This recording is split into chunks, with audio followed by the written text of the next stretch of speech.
We are now joined by Coach Pete Golding and players Trinidad Chambliss and Will Echoles from Ole Miss. Coach Golding will make an opening statement, and then we'll open the floor to questions. Coach? Just super excited for our players. I thought they responded the right way. Definitely didn't play our cleanest football in the first half on either side of the ball, and kind of challenged them at halftime and said, look, we were up 9 on these guys going in the fourth quarter last time. I said, let's play 30 minutes of football and out-physical them and execute, and they responded like they have all year. It's a super tough group. They got a lot of grit, and they love playing football, and they're not tired of it. So just really, really proud of the group and the effort that took place tonight. We'll open up the floor to questions. If you're asking a player a question, please identify which player you're asking the question to.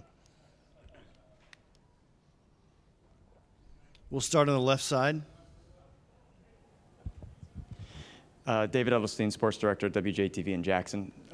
Coach, obviously a crazy ending there. What was the difference in the second half to be able to turn it on, and what were you telling your guys at halftime about it being that close still and that you're in it? Yeah, I think, the first half we didn't leverage the ball very well on defense, and we were getting to the ball. We just had a lot of missed tackles, and this was an issue when we played them the first time. We had double-digit missed tackles and understanding angles and all that. So we weren't really concerned from a scheme standpoint. There wasn't anything at halftime that we were like, all right, we got to change a lot of things. We just got to execute better and get the guy with the ball on the ground. And then offensively, they didn't stop us in the first half. We turned one over, and then did a poor job, obviously, with the clock at the end, to not get 3. So wasn't concerned about that at all. We just said, look, I told them all, take a deep breath, right? Let's go play one at a time. And we got good enough players. We got good enough players to beat anybody. And so when they're on the same page, we will beat anybody. I will stay on the left side. Coach, it's been obviously a whirlwind stretch for your team, and you've been focused on your guys, but you're now capping a weekend where a lot of recent national title winners in this sport have fallen to teams that haven't won it all in quite a while. With all you've been through in the last few weeks, what do you think it takes for a team to succeed at this kind of strange moment in college football in 2026? I think you got to have the right guys. And what I mean by that, I think they got to be tough. I think they got to be competitive. I think they got to love football. And I think you got a lot of guys on other teams that don't love football. There's one thing about this group, they love football. They love competing, they like practicing, they like preparing, and they like playing. And I think at this point in the year, you better have a group of guys that still wants to play. Because every time you go out there and you spot the ball, you're playing for another opportunity to play. And these guys aren't tired of playing, and it's fun watching them. We'll move to the right side, front row. Trinidad, just first of all, what are the emotions like for you right now? And then 2, the last time you played them, you guys lost that fourth quarter. This time you were able to win the fourth quarter. I guess from your perspective, what was the biggest difference? Yeah, my emotion right now is crazy right now. Really speechless, honestly, about everything because, it was that same point. We were down 9, or they were down 9 last time we played them, so it was kind of like roles reversed. Then obviously, played them before. I didn't play my best in the fourth quarter, so I wanted to redeem myself and, get back again. So honestly, just trusting my guys. Our coaches put us in a great position, and we executed. We'll move to the left side along the aisle. Coach, from a tight-knit community like Hammond, America, to come in to hear your name in the Superdome in front of 68,000 people chanted, talk about what this moment feels like after your coaching journey and all the noise this season.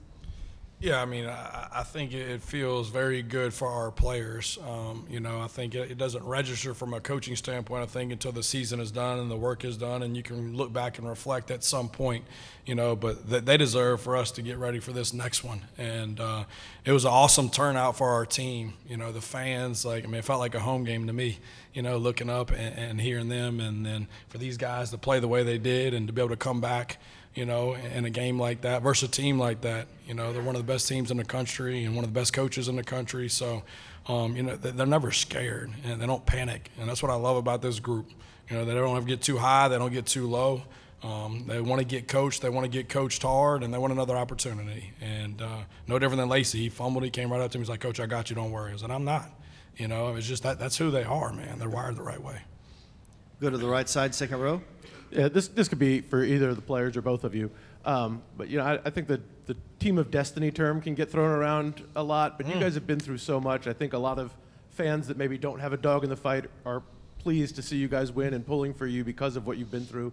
Do you buy into that at all? Does it matter to you? Do you feel like you have that sort of team of destiny energy about you? Yeah, we're not really focused on destiny or anything like that. We just want to play ball and have fun. A lot of people did doubt us before the season, and they still doubted us when, our coach left. So we just want to play ball and have fun, and I think that's showing right now. Yeah, we try to block out the noise. And just keep the main thing, and going 1-0. It don't matter who we play, just spot the ball.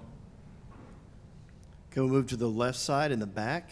This question is either for Coach Golding or for Trinidad. In the last drive, in the ultimate game-winning drive, after you got in a field goal range, you followed it up with the pass play, and I found that rather peculiar because that pass was almost intercepted. Can you walk me through the decision to follow that up with the pass play instead of perhaps keeping it on the ground? And can you talk about the two subsequent passes and why you may not have taken more time off the clock than what you ended up doing? Because there were 9 seconds left when you kicked that game-winning field goal. Yes, sir.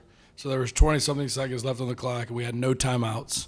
So if you run the ball and you're tackled in bounds, the clock runs, and then you're running red field goal out there at that moment, which is crazy, and a lot of things can happen. So the first was an out route into the boundary to try to get a cheat 5, right? Because every 3 yards increases your field goal percentage by 10%. So we were trying to move it up 5 more yards. They did try to trap it. So after that, it was air balls to delay time off the clock, throw it over the head, knowing we're not going to turn the ball over right here.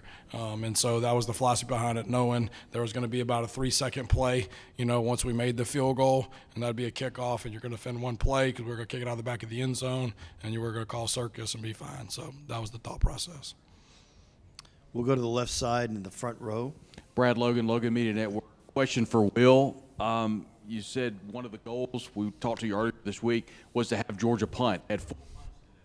After half, 21 points in the second quarter.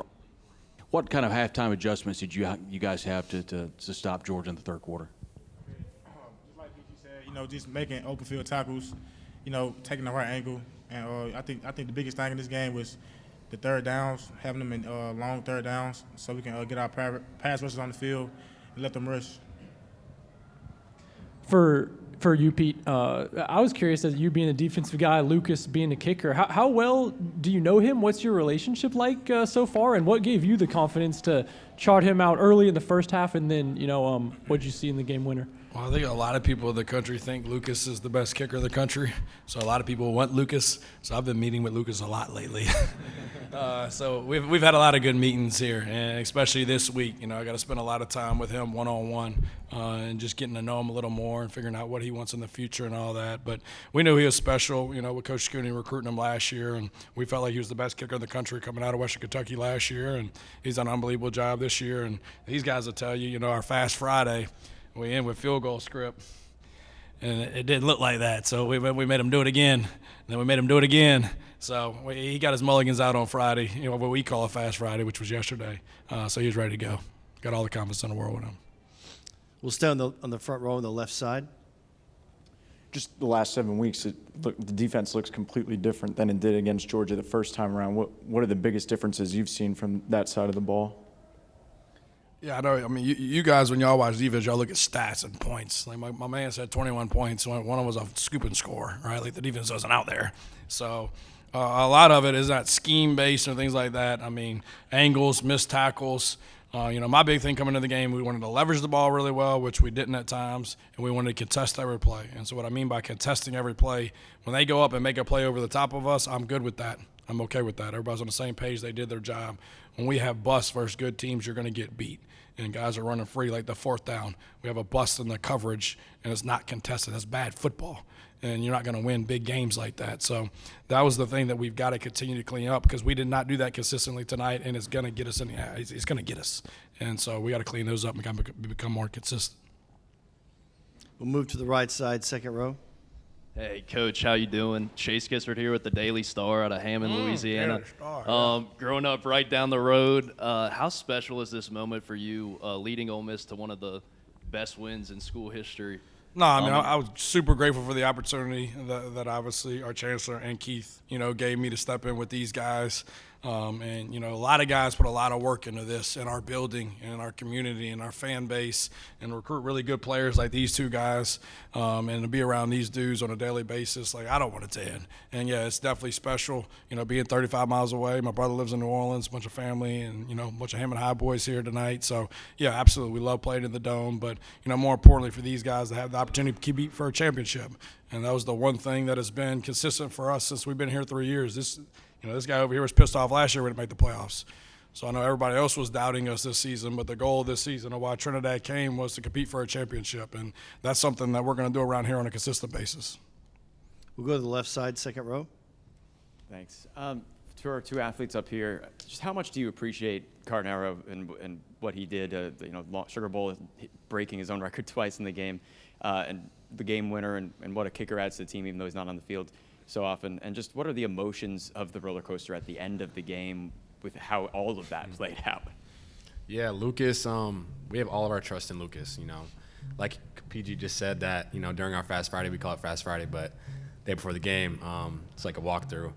And he went out there and missed 2 field goals, and that's very uncharacteristic of him. So for him to hit the game-winning field goal, there's no doubt in our minds that he won't be able to make that. So we always have trust in Lucas, and yeah, well, we believe in him. And for the emotions, the things that happened towards the end of the game, it was kind of weird and hectic at times because we didn't know if the game was all over or if we still had to go out there. So it was just kind of funny seeing them drag like the stand back off the field and just get everybody off back on the sideline. So that was pretty funny.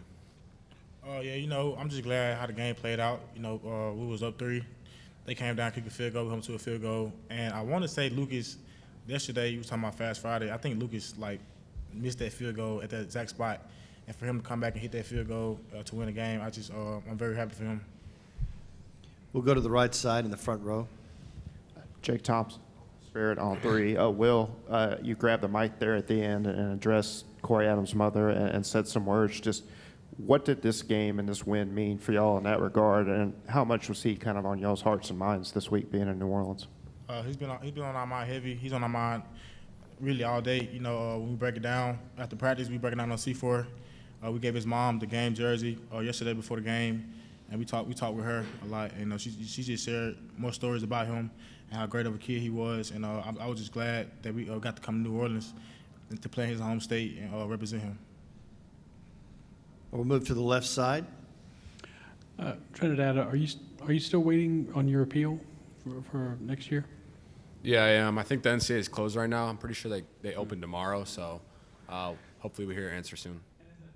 How have you kept that process from being distracting to you? I mean, you having other people work on it for you? I mean, how do you compartmentalize that? Yeah, I got people working on it. I'm not the one that's working on it. You know, my job right now is to focus on football and to focus on this team and focus on, you know, being 1-0 in the next game. So that's my main focus right now. We have time for one more question. Hey, Will, I'm just curious, were you surprised when they snapped the ball on that 4th down play in the 4th quarter that y'all ended up getting a sack on? And what does it sort of say about the preparation of this defense that you were ready when it happened? It just shows you that we don't flinch. I wasn't surprised. I mean, I knew it was a big play in the game. So I ain't gonna say I was surprised, but you know, Perkins made a great play. I think he went on block and when he got a strip sack. So made a good play. And that concludes our press conference. Thank you, gentlemen, and congratulations.